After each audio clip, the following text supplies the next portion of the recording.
How's it going, Blazers? Working to bring you specifications you can relate to so you can have an educated decision on your purchases. Thank you to Bestech for providing this knife. This is a Bestech Barracuda. So it's one that is a really good user for the most part. And that's where it's going to be one that you really have to decide if this is going to be the style that you like and then kind of go from there. Because as far as mechanics, it's not going to be an issue for it. For this knife. But before we get into that one, we do have one from CRKT for the Caligo. So I guess for that, which one would you prefer? Well, what's the difference? This one, 8CR13. This one's in D2. So if you want to pick that up, that is through Blade HQ has them. So if the 8CR13 model is $39.95, and then the D2 version is $44.95.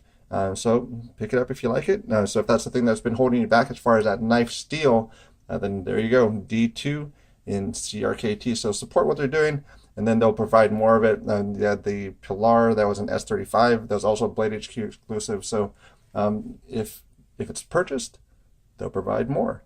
So that's kind of the way that goes. So for this one, this knife is going to be in D2. So D2 is a pretty good working steel for it. So that's where you're going to be having a pretty good edge retention for it. And so we'll look at the charts here as we roll through as far as the corrosion resistance, the hardness, and then also you're going to have the edge retention side of things in comparison to some of the super steels.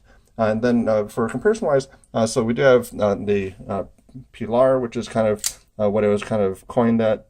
So that's the large Pilar.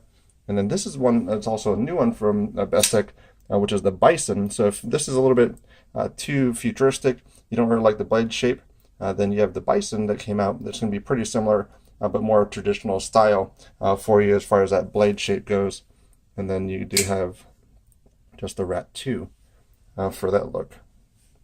So that's going to be the styles for those. But then as far as the weight goes, it is about 4.7 ounces for the knife. And then also one thing for the channel, we do have the hand sizing chart. So if you would like to kind of figure out, well, how is this going to be in my hand in comparison? Because it's kind of hard to gauge that. Then print that chart out. It's in the description, and then you can print it out, make sure it's to scale, and then you can go and see where that's going to fit for your hand in comparison. So we're going to start with the adult female hand for this knife, and then we're going to roll into the other picture as far as the adult male hand, and then that's going to be where it's going to sit for you for the knife. So this one is currently about $52. So you can get a little bit less through White Mountain Knives. A few of the channels have their 10% off discount code, so bring it down to $46.80. So that's not a bad price. MSRP at $65. And then for the Lyman pull gauge, we're going to see as far as what the pull weight is on this one. So that's what I use this gauge for here. And then we kind of get an example as far as what it is. So about 2 to 3 pounds is normally pretty decent as far as a pull weight. And then we'll kind of see where this one sits at currently for this one here. So 3 pounds, 8.8 ounces. So it's still not bad. It's just a single deployment for it, just that light switch style. So that's all you're going to have for that one there. So for the opening, that's where you're kind of getting a little bit, I guess, stale or boring for it, because you only do have one real deployment for it, which is going to be that light switch, and that's going to be all you have. As you're not going to be push buttoning it, you're not going to have any thumb studs for it, you're not going to inertia flip it either, which is a good thing for a lot of people. So the only other way is going to be a traditional style, where you're going to be just pinching it and then opening it with 2 hands. So that's going to be the only 2 methods of deployment for this knife here. So this is a Wharncliffe blade, 3.5 inches, and then that's going to be a flat grind as well. And then this is going to be behind the edge thickness. So that's going to be kind of a new topic that's been talked about more frequently. But that's going to be about 4 sheets of paper. So take 4 sheets of paper out of your printer, and then that's going to be how thick this is behind the edge. And this has about 18-degree ramp. So between releasing and then actually getting onto the blade, that's going to be about 18 degrees. So it's actually really quite good. So even from the place where you're releasing it, it actually will get onto the blade before it even makes contact with your thumb. So that's where it's going to be a good thing to actually be able to close it down for this knife here. Right hand tip up is all you got for this. So now lefties, sorry about that, but there's going to be that right hand. Left-handed folks, now you guys really do accommodate to the right-handed world quite well. So even some of the folks, they say if there is a left hand like operation knife, it feels odd to them because they got used to as far as that right hand release for it. So yeah, left-handed folks would just still use it in the same manner as far as that goes. But keeping your right hand, right pocket, left-handed, not great. So if you put it in there, you're going to possibly cut yourself if that pops open. So not recommended for that. Sharpness for this one, this is a pass-around knife. So this one came in at $459 as far as the sharpness for that, which is a moderately rolled edge. So it's been through a few people's hands for that. But even with that, so this is something that one of the comments brought up as Sir Goliath, I think is his name for it. So how does it cut? So it's a knife, so it should cut.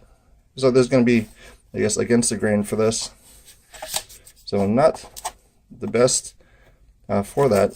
So once you get a hold of it, then it kind of is able to go through pretty well. But again, this is going to be one that's a little bit rolled for it.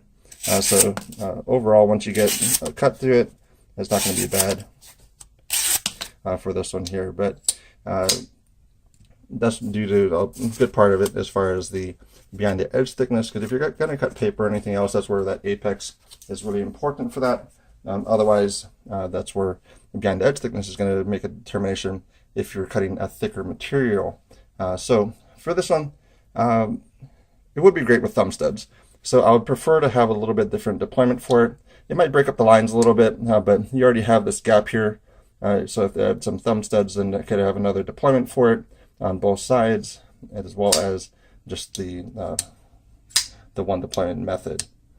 That's the only thing for that. So for this one, I would say it would be a buy as far as the overall performance of it, how it operates, how it looks, and everything. So that's where, if this is a style that you like, I would not hesitate to pick it up if this is going to be what you're looking for. It's kind of a user knife for that. So about $46, about $50 with shipping. So not bad overall. So that's Bestech. Bestech's come a long way as far as their knives, and there's going to be some other ones coming out in the past round that are going to be pretty exciting as well. One of them that's actually currently one that's really exciting for me is going to be the Bestech Ghost, but I don't know the price on it yet, but that's going to be this knife here for the Ghost. And this one is a frame lock. They also do have it in a liner. But currently, out of the batch of some of the new ones coming out, this one's a pretty exciting one for me. So thanks again for your time. Let me know in the comments down below as far as what you think. And as you see, Sir Goliath, if you have some type of input that seems legitimate, then I'll add it in because it works out pretty well for the community. So thank you. Leave a comment down below and let me know as far as what you think.